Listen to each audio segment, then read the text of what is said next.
Peace and welcome, welcome, welcome.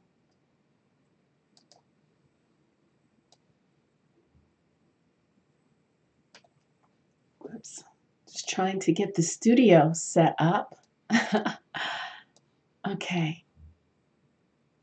All right, I think that is it. Hopefully give a few moments to see who comes into the live chat before we get started. Hopefully you enjoyed the reading that I did the other day from Art Psalms, Alex Gray. I thought it would be nice to continue with a little bit more from him.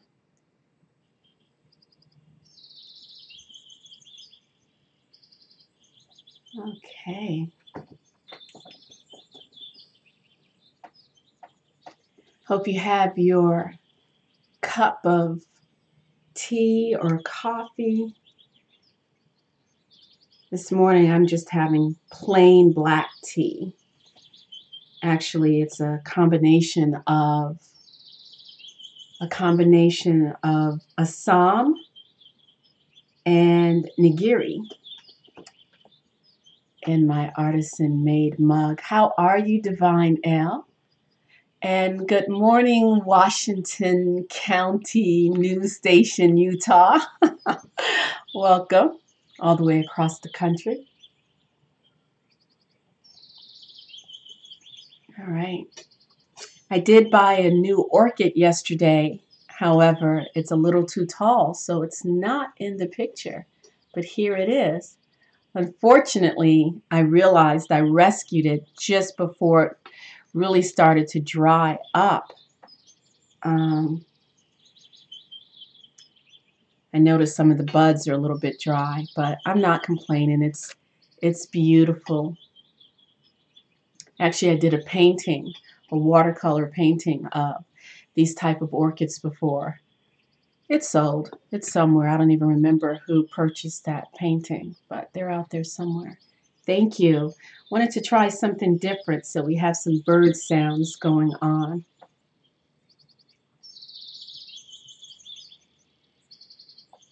Okay. So I'm going to go ahead and invite the chimes. Oh, this is, what is this? Optical calcite. Optical calcite? Yeah, that I wrapped. I wrapped this probably almost 10 years ago. One of my favorite pieces. Okay, so let's take a moment to take a nice deep centering breath to welcome us into this sacred space.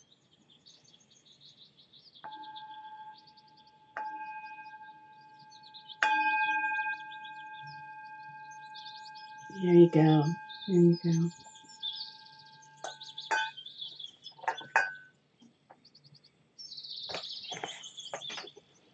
Okay, make sure the tea is in a good place and it doesn't get knocked over. So we're going to do a reading from Art Psalms by Alex Gray. If you put Alex Gray's name into the Google search, there are tons and tons of beautiful images of his artwork there. Worth checking out.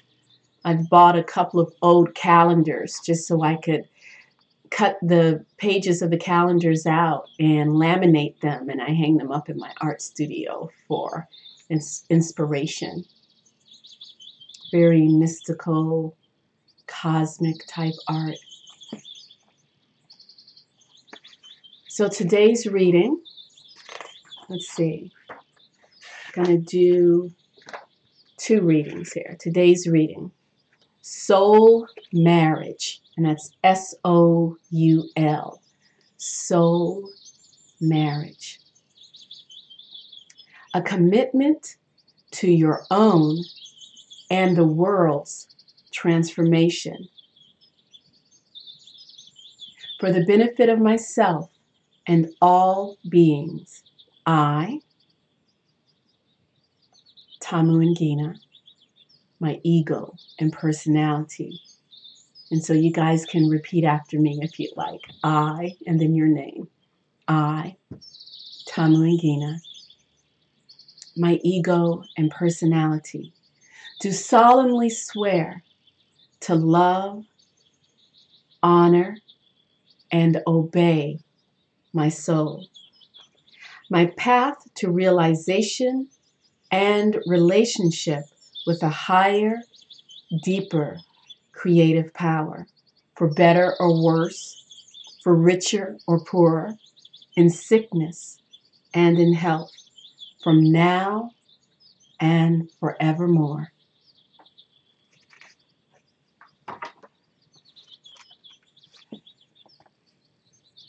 The prodigal artist.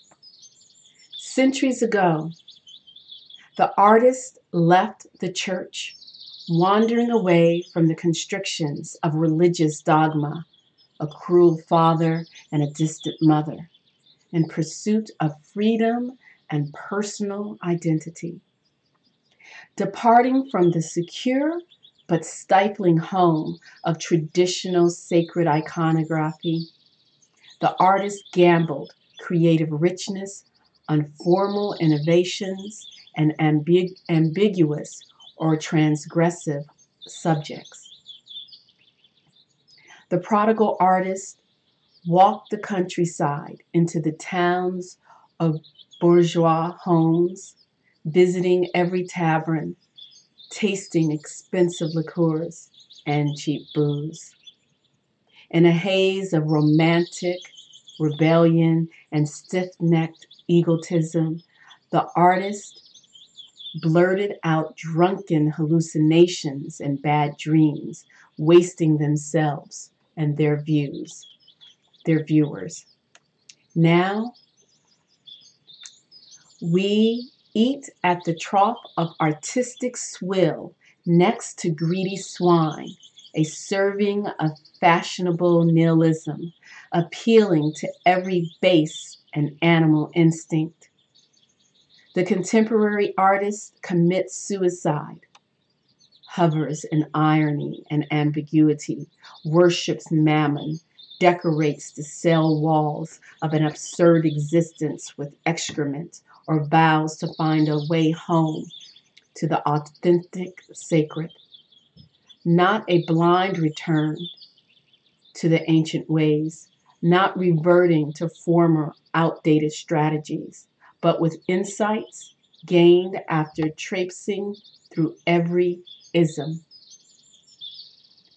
The prodigal artist gambles into the future, bringing wisdom of personal experiences, mindful of humanity's capacity for catastrophe, yet also for creative renewal. Humbly, the artist approaches the spiritual home. Will the door be opened? Can the spirit be served in the same lowly way that befits the artist's ignorance? The doors of light burst open and angels herald the return, invited into a palatial studio, specifically prepared. The artist is given tools of the trade and bidden to begin joyful work. So this is a call to all of us artists to return home, to return to our sacred task of manifesting the unseen, to manifesting spirit into the physical world, to beautifying the earth, to creating art that edifies, lifts us up. It reminds us of our sacred nature. You know, although it is commonplace for modern art to shock, to exaggerate, to bring to light the grotesque. We're called to remember our sacred duty as artists, to uplift not only ourselves, but fellow humanity, and help us all to awaken, rather than chasing fame and fortune and mammon and, all sorts of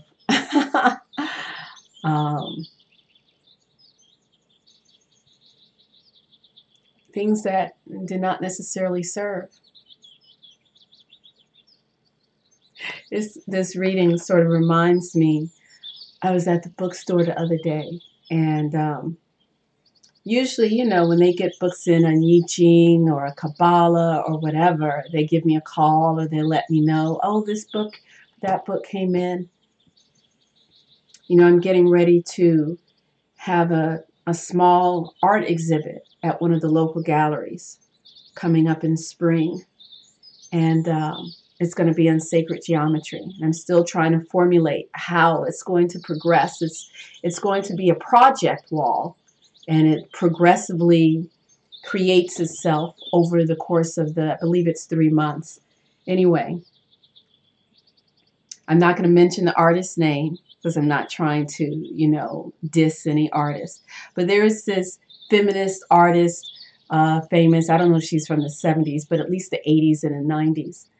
And she had an exhibit, and the exhibit was menstrual blood. Now, I have nothing against menstrual blood. I am a woman, and I am all about the sacred divine.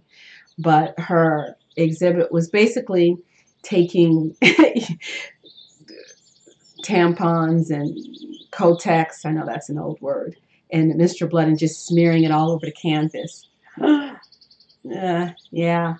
And they asked me, oh, do you want the art book by such and such artist? And every time I think of this artist, all I can think about is that particular art show she had traveling across the country. And I'm like, no, thank you. Now, I know there is magical qualities and power in the menstrual blood, and I believe it is something sacred and not something to be put on display in almost a profane way. At least that's the way I interpret it. So we're called as artists of all types, whether the canvas is the paper, the pad, ceramics, whatever, to remind us of our power and of our sacredness. Maybe that artist, that was her way of reminding women of their power. I don't know. Who am I to judge? We can only determine what is beneficial for ourselves and what edifies ourselves. So I'm going to, one last reading, because I could keep going with Alex Gray. 7 statements on mystic art. I don't know if you could see in this photo, this particular painting. So you have the artist there. It's kind of like a self-portrait of Alex Gray. And you see all the spectrums, all of the chakras activating. And you can see off in the distance various artists. I see Frida Kahlo. I see Vincent van Gogh, Degas. I think that's Buddha back there. I'm not really sure. But it's very interesting. It almost looks like his oversoul or higher self, and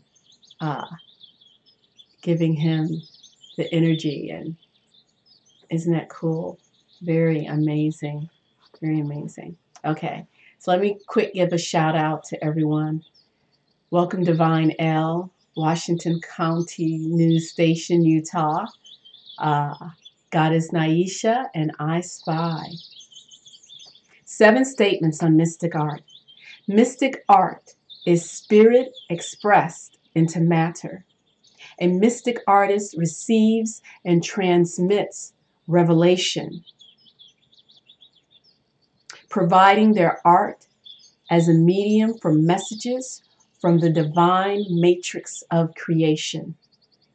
Mystic art establishes a visual covenant with receptive viewers, validating the boundless state and opening a portal back to spirit.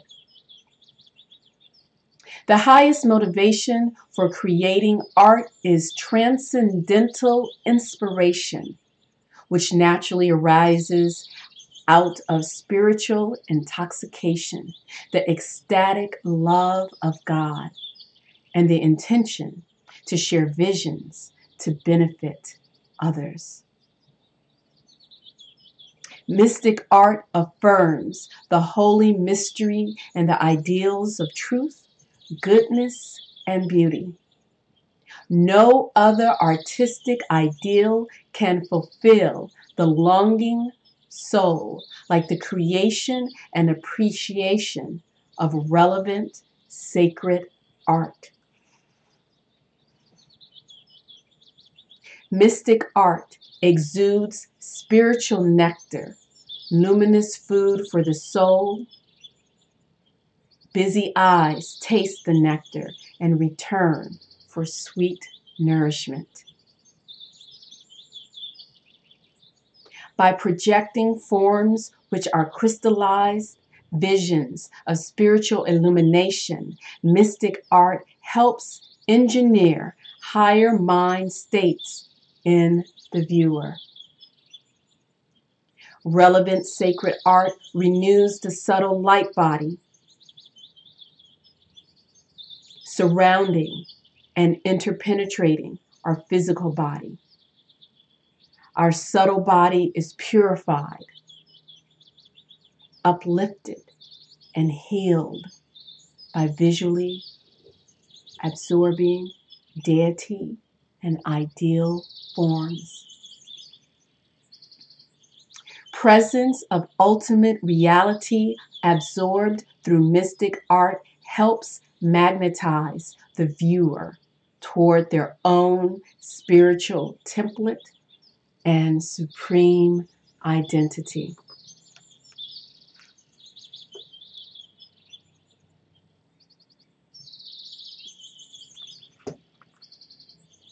I don't know if you can see the images. They're very profound. The phallic symbol, the yoni. There's a skull there. Looks as if death, creation and death. And all of the sacred artists before.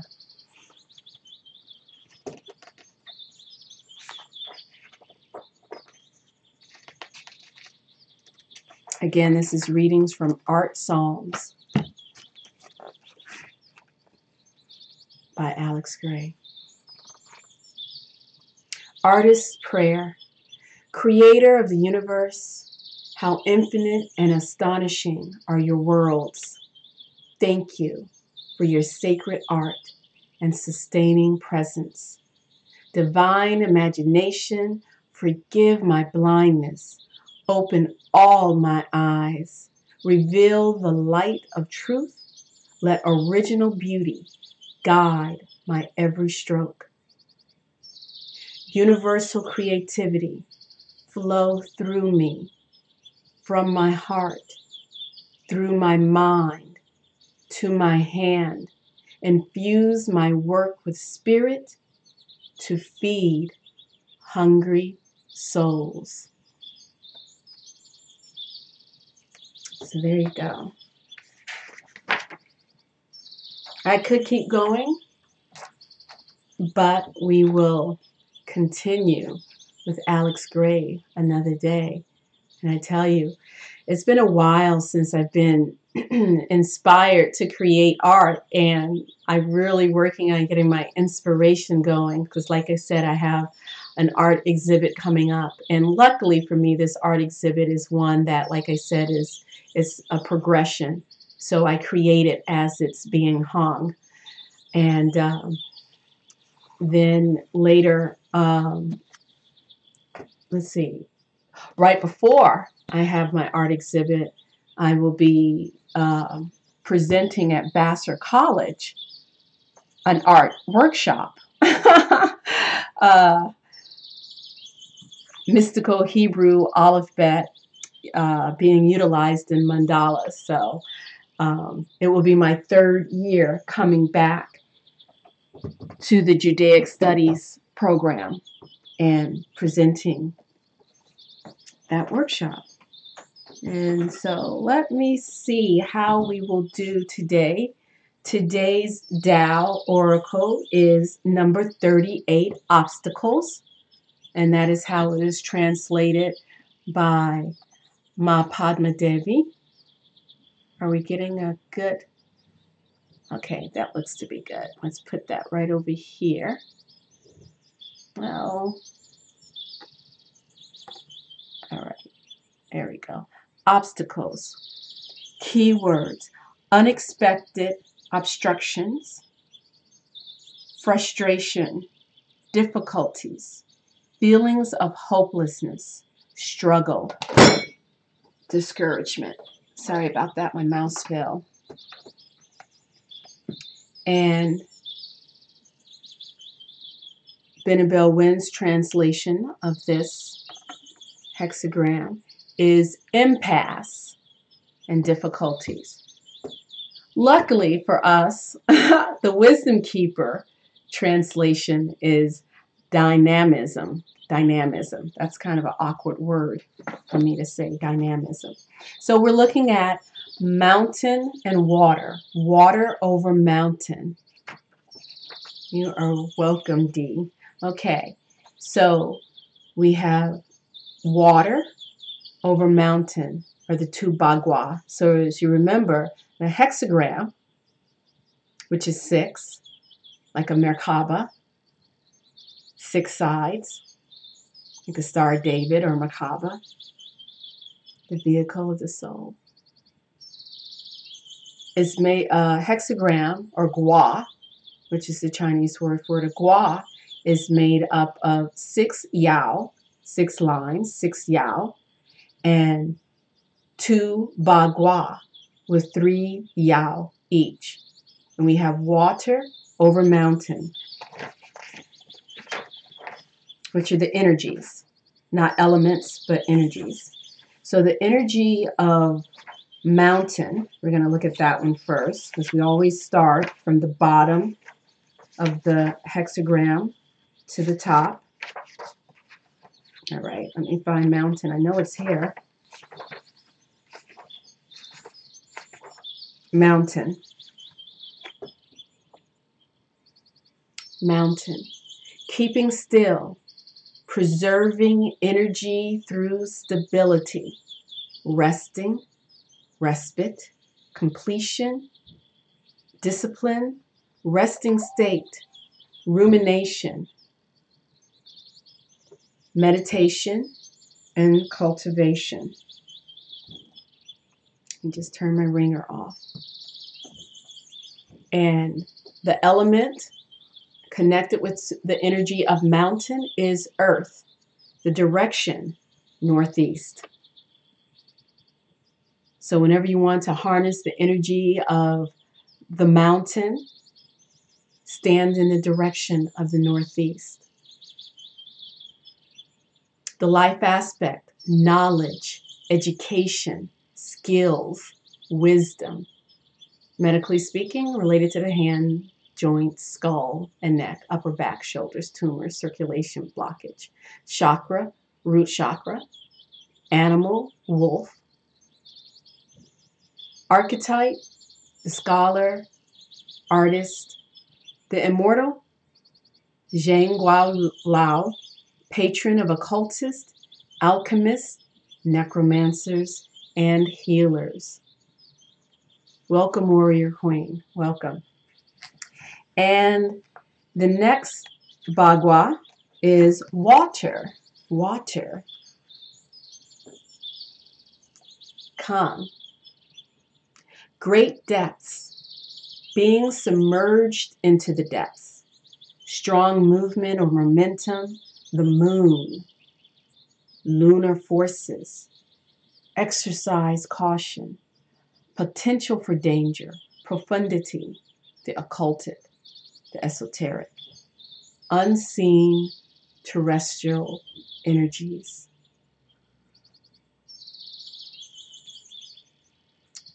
The element associated with the energy of the Bagua Khan, or water, is water. Duh. The direction is north. Life aspect, career trajectory, life path. Medically, ear, hair, kidney, bladder, bones, marrow, blood, bodily fluids. Lower abdomen, stagnant toxins, bacteria, viruses, poisons, phobias, and fears. You know, it's interesting. As I go over and over and over again on the Bagua and the energies and the elements, it's like eventually it's sort of all sorts of sinks in, and understanding. It's like that knowledge becomes understanding. And I guess understanding eventually, if utilized and acted upon and marinated in, does that become wisdom? So what do you think? What do you think about that? Okay. The chakra, solar plexus. The animal, pig, also tortoise. So we are in the lunar year of the boar, of the pig. Archetype, the pilgrim, the seeker, the immortal. Li Tai Guai, patron Guai, patron of healers, medical doctors, physicians, invoked for healing the poor, helping the poor and downtrodden. So in a way, this kind of makes me think, like what formulates in my mind. If you want to do healing and fortification of your solar plexus, bless your water. Comes to mind Dr. Emoto Masura. Remember his work on water crystals and how he blessed the water, and when the water was blessed, it formed beautiful, lovely crystals. If it was cursed or, yelled at, or horrible words, bad energy sent to it, it would have warped and destroyed crystals. Go in my archives and check out the video I did with Water Priestess, Queen Mother Amaku. I did 2 videos with her, actually. Okay. How's everyone doing out there?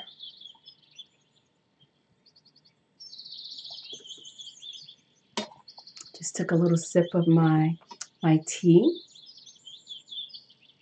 And these cups were handmade for me. I ordered them from a woman who, she and her husband come to town twice a year to sell at the different events. And I was like, I really like the idea of raw ceramics.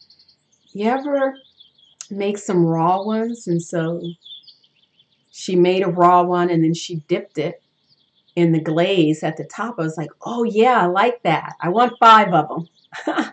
So I love this. And the reason why I love it so much is because it reminds me of nature. It reminds me of nature, reminds me of being earthy, and makes me feel like I'm communing with the ancestors. Those are the kind of weird thoughts that go through my mind.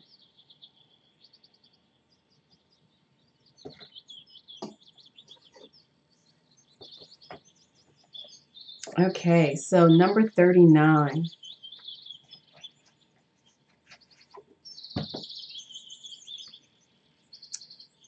Goddess Naisha says, love water is interesting how grass and different animals that can live in it. And Divine L says, thank you for a reminder on blessing water. Yes, all of our water, tea, all of our liquids bless our cells and body to send good healing energy.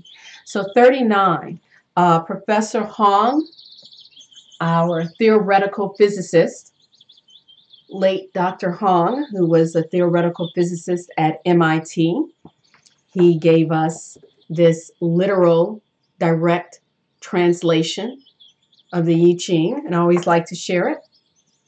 Admonishment is what he titles this this hexagram, this gua. The southwest bodes well. The northeast bodes ill. Auspicious to see the great personage. Good omen.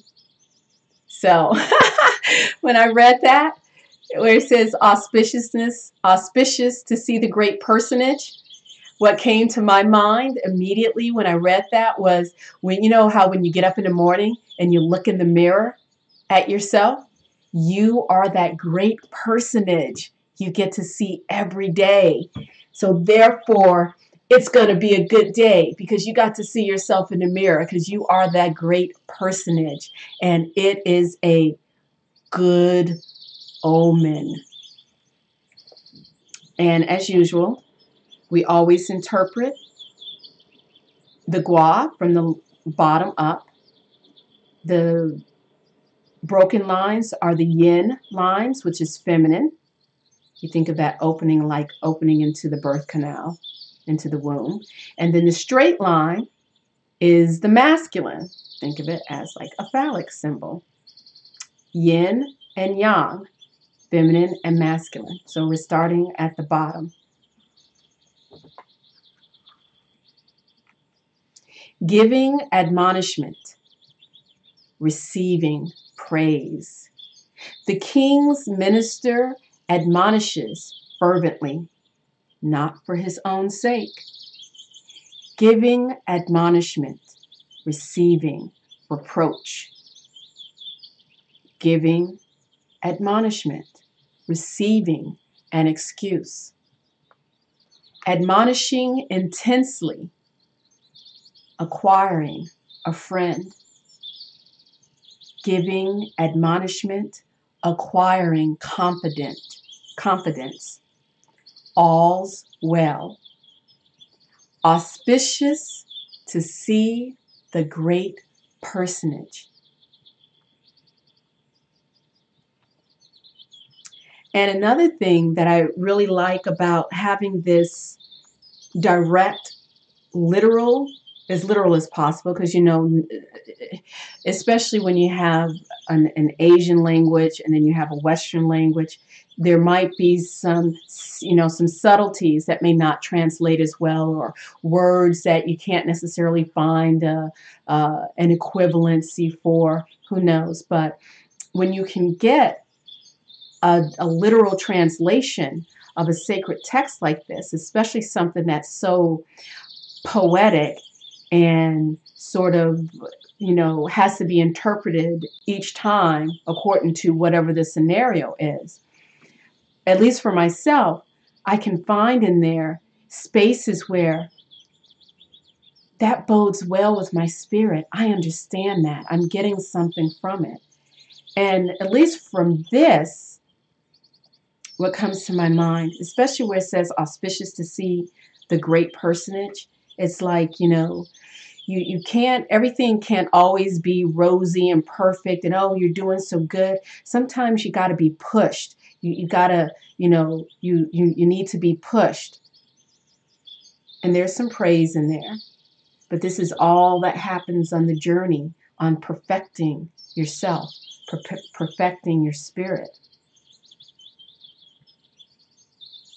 You know, a lot of people in the New Age movement, everything is love and light and perfect and only think on, you know, good things. You know, I'm a person, I do believe that it is important to dwell on that which is good and seek that which is holy. However, at the same time, if I'm having a shitty day and my emotions are down, I need to be with those emotions and feel them and express them and allow them to go through. But the difference is, I understand that those emotions are not me, not the eternal me, not the permanent me, if there is such a thing as a permanent me, because, you know, we change and we flow and we grow, hopefully. Feel those emotions. You know, like when my bookshelf fell over the other day, it was kind of traumatic. At a 6-foot double packed bookshelf that decided to commit Harry Carey and it just bam to the floor. And I was just in shock because I just sat there and cleaned up the bookshelf and got all the books stacked up. And it was just this weird, awful feeling. And then I just realized, you know what? I need to get rid of some of my books. I don't need all of these books. And then there's that feeling of, oh, I don't want to get rid of my books. But I had to go through those emotions and talk it out with myself and figure it out. And eventually I got rid of 3 huge bins, like 15 inches tall by 23.5 inches wide, bins full of books. And, you know, I was working through the emotions and a friend said, well, what does the Buddha teach about non-attachment? And that is true. But at the same time, even the Buddha was human. You know, we have our periods where we mourn, but we let go. Hopefully, we let go. So anyway, auspicious to see the great personage and try to remember you are the great personage. So 39, we're going to go back to Benabel Wynn and we're going to look at her translation, interpretation of this Bagua. Whoops. Water seeks movement while the mountain seeks to remain still. An impasse. Difficulties encountered. The sage changes inside to cultivate virtue. It is a time for inner reflection, self-awareness, and personal development. Peril above, peril below. When wise counsel has been sought out, it will be auspicious to proceed with your endeavor. Adversity and troubles, take caution, but the ending will be well. When you hit the worst point, you cannot go at it alone. Seek out support and counsel when you are uncertain. That was beautiful. And that was, this is from the YiJing Practitioner course by Benabel Wynn. And you can find more about this course on her website. Let me just see if there's something in this book. No, it doesn't have, since this is the short book. And the long book is not close to me, so let me just see. Nope, I don't see it anywhere. Okay, so let's keep it moving, move right along. Let me take a little break. A little sip of my black tea. And let me show you some of nature's beauty. My orchid that I bought yesterday at the grocery store. $8.99. It's one of those little, probably looks big in the screen, but it's a miniature orchid. I have a white one, but the blooms are gone. Isn't that gorgeous? That is for you. That's for you, beloved. There you go. All right.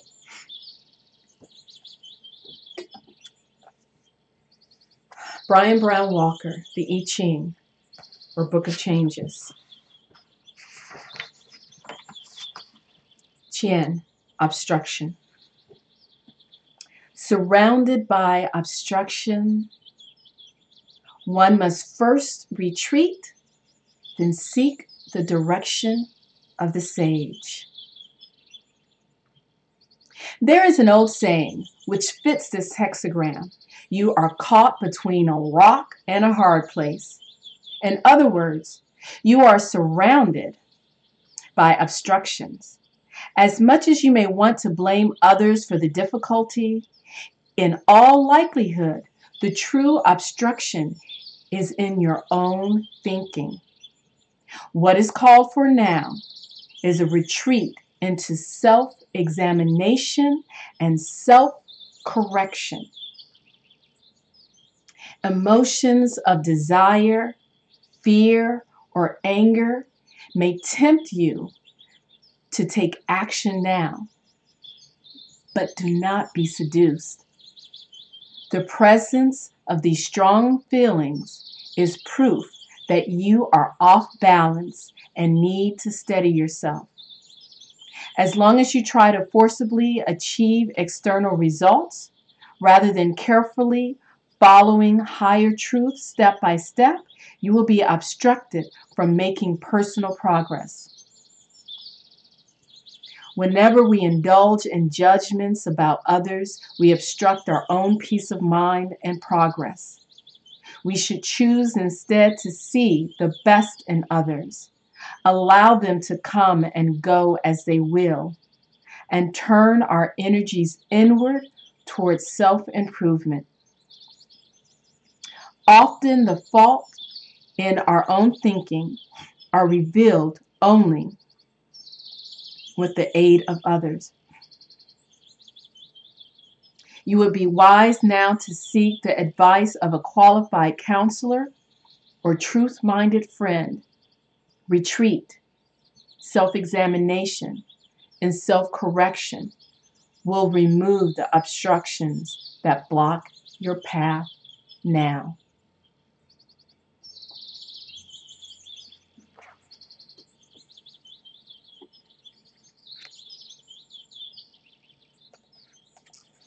So there you go. A little bit more beauty for you.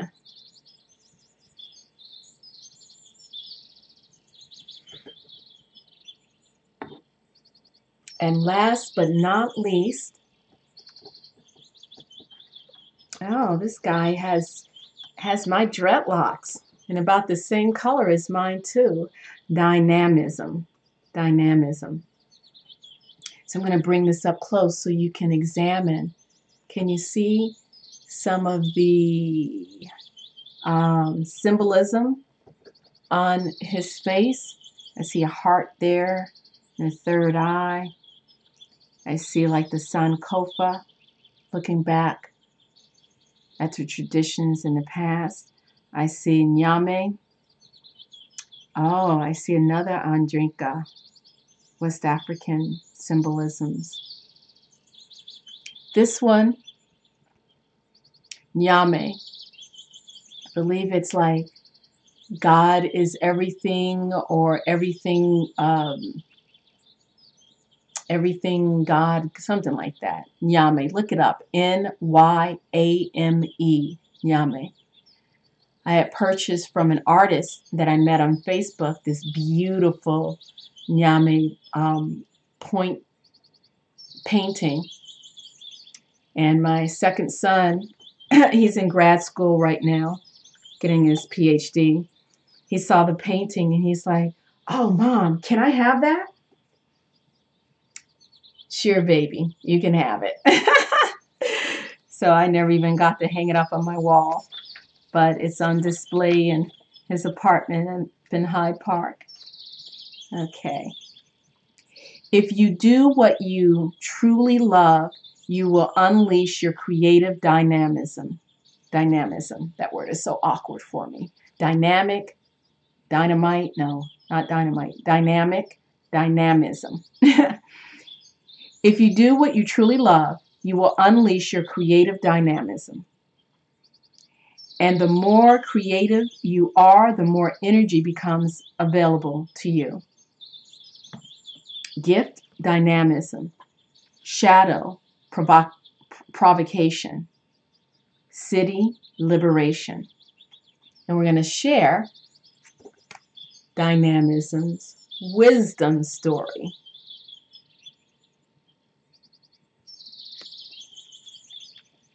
My wisdom story. Everyone called my father a saint. At church, he was a dynamic and passionate preacher. At home, he was strict, mean, and provocative. We weren't allowed to play like other kids. We had to study scripture and help around the church. If we misbehaved or acted childishly, he threatened us with fiery damnation. He knew just what to say to instill the fear of God in us and just how to say it. While my siblings nodded, "Yes, sir," disappearing into passivity, frozenness, and fatigue, I felt trapped and got angry. I had a mouth on me too and constantly called out his hypocrisy. Once I yelled, "You're no saint. Having you as a father is hell." My words got him so mad he struck me with a belt. Afterwards, instead of apologizing, he said he only wanted to keep me out of trouble and from being damned, but I didn't buy his excuses. When I left home, I promised I'd never be anything like him. As I became a man, I used the sharpness of my tongue to criticize his religion, to defend my choices, the way I lived and loved. For years, though we never saw each other, I was wrapped up in my massive power struggle with my father. Then came the call. My father was dying. It was time to say my goodbyes. I walked into his bedroom, and there he was, so small and helpless, and not at all the man I had been so busy fighting. Unable to speak, he looked up at me and smiled. For the first time in my life, I saw the child in him that was never allowed to play. I saw his love, his sorrow for how he'd treated me, his desire to keep me safe from the pain he experienced. I was overcome with love for the man. For the next miraculous 39 days, I never left his side. I read stories to him, played games with him, and sang songs to him. And we laughed. When I sang his favorite gospel song, one I hardly knew, I remembered he drifted off peacefully to sleep. The day my father died was the day I welcomed back the fire of creativity and passion into my soul. Today, I am a preacher with the blessed job of instilling in people not the fear of God, the love of God. In my church, all are welcome. Heaven is experienced right here on earth. My Father's Spirit speaks straight out from my heart, and together our words set people on fire. Wow, that almost makes me want to cry. And the reason being is that almost all of us have had the experience, whether it's a parent or a grandparent or an aunt and uncle or even ourselves, someone who has been so strict and harsh and unmoving. And we all are like 8, 9, 10, 12-year-olds inside of grown-up bodies. There's that little child that needs healing. There's that little child that needs to be reminded it's okay to play. It's okay to laugh and have joy and to be creative, right? Even the harshness of modern society where mortgages are oppressive and rent is astronomical. And it's like we're being worked to the grind, to the bone, to the joints, just to stay afloat, while our inner child is being stifled and struggling.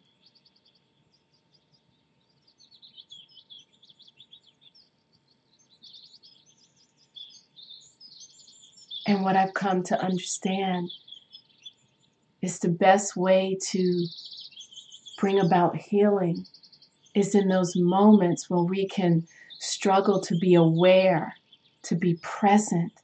Just remember to smile. Just remember to love. Just remember to stand on the ground, on the dirt, on the grass, in our bare feet, and to hug and to touch and to just say, I love you, and to be willing to say yes. Here's an example. So I went and picked my little one up at the bus stop yesterday. He's 8 years old. It's Monday. I didn't have any clients yesterday. It's supposed to be, I don't know, it's supposed to be that me day or me time. I don't know. But I decided I'm going to pick him up. I'm going to take him to the grocery store. I'll let him pick out one thing, snack thing, because I don't really buy sweet stuff, which kind of sucks because every now and then I'm like, oh, I need a snack, and there's nothing in the cupboard except for something that I have to actually cook. And when you're in the heat of that moment, when you want some kind of comfort snack, you don't feel like cooking. So anyway, I said to him, I said, okay, so we're going to go to the grocery store and you get to pick out one thing. So I thought he wanted ice cream. Well, he wanted these pre-made ice cream ball cones, things that are bright yellow and red and pink. I'm like, absolutely not. You're not getting that food coloring because it's just poison. I said regular ice cream. You can pick some of Tom and Jerry's, and then I have to correct myself. I mean Ben and Jerry's. So he said he wanted ices, Italian ices, and he picked out this different brand. And so I was like, okay, but we weren't going to get the red ones or the multicolored ones. We'll just stick with the lemon ones. You know, the less food coloring, the better, or the lighter food coloring. I don't know. So I got it for him. And I got a little vanilla bean, Edie's slow churn. And of course, I'm feeling all the mucus from that little cup of ice cream I had. So anyway, we get some cheese sticks. And I needed some yogurt because I'm desperately trying to put on 10, 15 pounds. You know, most people are trying to lose weight. I'm trying to gain weight. So we go over to the natural food section. And I wanted to get him a snack for lunch. And he wanted these prepackaged pretzels. And I was like, no, we'll get the regular pretzels. And he wanted the prepackaged. I said, but you know, this is extra plastic that we're going to have to throw away. So we move on from that. And I saw Annie's organic cheese crackers. I said, oh, you haven't had those in a while. You want some organic cheese crackers? And he's like, oh, look. There's chocolate chip cookies. Well, Annie's has these organic chocolate chip cookies. They're about the size of a $50 coin. And my immediate response was no, because I didn't want him taking chocolate chip cookies for lunch. We already had bought the sweet stuff. So I said no. And he's like, please, Mom. And I said, no. Then, and I'm going to show this to you, he pulled a fast one on me. For Hanukkah, I bought him an oracle deck. I wanted to get him his first oracle deck. It's called Children's Spirit Animal, and it's by Dr. Stephen Farmer. And for those of you who have been on my channel long enough, you know that every now and then when I do readings, I will use Earth Magic. So he's the creator of the Earth Magic card. So I said to him, no, I was being in my stern mother thing, which, I've raised 3 grown sons and I know how to put down as one of my sons said, someone said, oh, your mother is very nice and easygoing. She's probably a really easy disciplinarian, doesn't, you get away with stuff. And it's like, oh no, my mother rules with an iron fist. Now, mind you, I did not beat my children, okay? My son likes to take poetic license, but I was very stern with them. Also very easygoing, and I was a mixture of both. And I was that parent, that one house where all the kids like to hang out because I was the fun mother. But I was, balanced. So anyway, so he asked again for the cookies. I'm like, no, I told you no. Get the cheese crackers. He's like, but Mom, please. He said, Monkey Spirit says, try something new. This is what he's saying to me at the grocery store. Monkey Spirit says, try something new. And so this is something new I want to try. And he stopped me dead in my tracks. My jaw dropped. It's like, what could I say? I didn't want to be a hypocrite. I had just told him the day before. I took out the cards. I said, here, go through the cards and look at them. And he did what he was told. He looked at them. I didn't think he really paid attention. I gave them to him. I left the room and I was gone. I didn't talk to him anymore about them. But evidently, he looked at them and he learned something. And he pulled this right up in his mind. And he's like, Mom, Monkey Spirit says try something new. And I'm like, Monkey Spirit? Who's Monkey Spirit? He's like, those cards you bought me, you told me to look at? Well, Monkey Spirit says try something new. And at that point, I was like, okay, fine. So, there is a balance. And if we can remember to be willing every now and then to say yes, and to say yes to that inner child. On Valentine's Day, my little one, he was visiting his uncle, and then he came home around 7:45 and getting in the bed. And I was on the phone, and he comes over and he whispers in my ear, Mommy, will you be my Valentine? It warmed my heart. And I said, yes. And the next thing I know, he goes and turns on the television. Well, we're going to have a Valentine movie to watch. It's 8 o'clock, and then we got school day the next day. And you know what I did? I said yes. He put on Godzilla. He put on Godzilla, the one that had Matthew Broderick, who I so love. Ferris Bueller. I mean, who doesn't love that man? And I was like, okay, we're going to stay up late and watch this, even though we have to get up at 6 o'clock in the morning. And I said yes. And I fell asleep. I woke up at the end of the movie. He was still awake. This is a 2.5-hour movie. So I just share that to say, the way to heal the inner child is to be willing to be open to love, open to the moments, open to not always following the rules, because children do not always follow the rules. Open to say yes, and to say yes with a smile and see where it takes you, even if it's,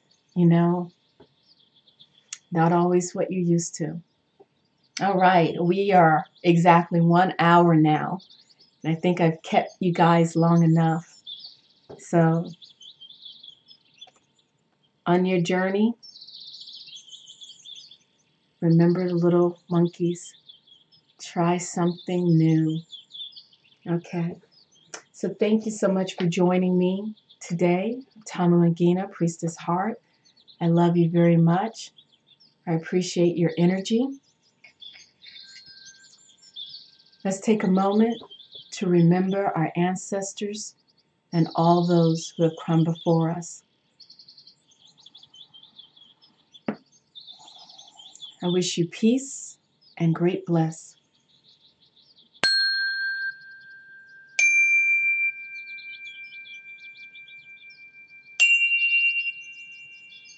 Until next time, beloved, keep going. Keep going.